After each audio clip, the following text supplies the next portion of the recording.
मर्यादा पुरुषोत्तम राम की कथा वैसे तो हर साल रामलीला के रूप में दिखाई जाती है, मगर इन 10 दिन में भगवान राम की लीला का वर्णन नहीं किया जा सकता। मगर कुछ ऐसे ही प्रसंग हैं जो ना तो ना रामायण में हैं, ना किसी रामलीला में दिखाया जाता। वो प्रसंग सिर्फ दंत कथाओं में ही सुने जा सकते हैं। जैसे सीता जन्म की कथा, जो हमने बचपन में सुनी है हमारी दादी से, और उन्होंने भी शायद अपनी दादी या नानी से सुनी हो। इस तरह ये दंत कथाएं पीढ़ी दर पीढ़ी चली आ रही हैं। 4 साधु कुटिया बनाकर जंगल में रहते थे। वो उनके चारों ओर घना जंगल था। उन्होंने एक गाय भी अपने साथ रखी हुई थी। वे सुबह उठकर उस गाय का दूध निकालकर चूल्हे पर रखकर नदी पे नहाने चले जाते थे। वापस आकर वह दूध पी लेते थे। उनका ये नियम रोज का था। एक बार वो दूध रखकर नदी पर चले गए। उस दूध में एक छोटा सा सांप, जो बहुत जहरीला था, कहीं से आकर गिर गया। वह सब एक छिपकली ने देखा। वह सोचने लगी, अगर ये दूध उन चारों ने पिया तो वे मर जाएंगे।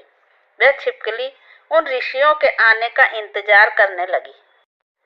वे चारों ऋषि आए और आकर जैसे ही दूध पीने के लिए जाने लगे तो छिपकली ने गर्म दूध में छलांग लगा दी। ऋषियों ने देखा दूध में तो छिपकली गिर गई। यह दूध तो अब जहरीला हो गया, इसे फेंकना पड़ेगा। और उन्होंने जैसे ही बर्तन खाली किया, उसके अंदर से मरा हुआ सांप निकला। अब इन चारों की समझ में आया कि उस बेजुबान ने हमें बचाने के लिए अपने प्राणों का बलिदान दे दिया। उन चारों ने उस छिपकली के निर्जीव शरीर को उठाया और भगवान से प्रार्थना की, हे प्रभु, इस बेजुबान ने हमारे लिए अपने प्राण त्यागे हैं, इसे आप जीवन दान दे दो और इसे एक इंसान का रूप दे दो। भगवान ने उनकी सुनकर उसे लड़की का रूप देकर जीवित कर दिया। अब वह लड़की उन चारों ऋषियों के साथ रहने लगी। उनके छोटे मोटे काम करना, उनके लिए खाना बनाना, कपड़े धोना, कुटिया में सफाई करना, यह सब काम वह बड़ी लगन से करती थी। एक दिन वह कपड़े धो रही थी तो उन चारों में से किसी के लंगोट पर कोई दाग था, जो रगड़ने से भी साफ नहीं हो रहा था।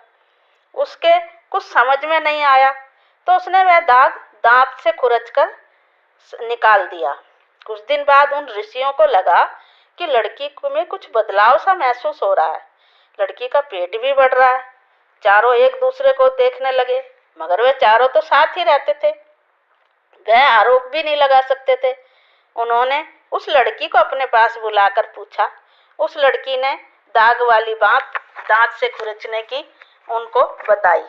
अब ऋषियों ने आनन फानन में रावण से याचिका की, वह उस लड़की से शादी कर ले, और सारी बात उस रावण को बताई। ऋषियों की याचिका पर वह शादी करके उस लड़की को अपने रथ पर बिठाकर लंका की तरफ जा रहे थे।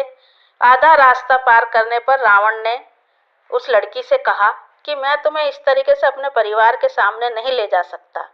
और रावण ने उसे रथ से उतारकर कहा कि तुम यहाँ खड़ी हो जाओ। और उन्होंने बड़ी जोर से अट्टहास किया। उस अट्टहास से वह लड़की डर गई और वहीं पर उसकी डर की वजह से बच्चे का जन्म हुआ। रावण ने देखा वह एक कन्या थी। उसने उसे एक घड़े में डालकर वहीं जमीन में गाड़ दिया। वह जमीन राजा जनक के राज्य की थी। क्योंकि वह कन्या पाप की नहीं धर्म की से पैदा हुई थी, इसलिए वहां पर इंद्र देवता का प्रकोप बरसने लगा। बारिश ना होने के कारण वहां के खेत सूखने लगे। जब राजा जनक ने राज पंडित से विचार विमर्श किया तो उस पंडित ने बताया, राजन, यह कोई बड़ा पाप हुआ है। शास्त्रों के अनुसार अगर राजा और रानी मिलकर हल चलाएं तो शायद ये पाप कट जाए और हमारे राज्य में वर्षा होनी शुरू हो जाए।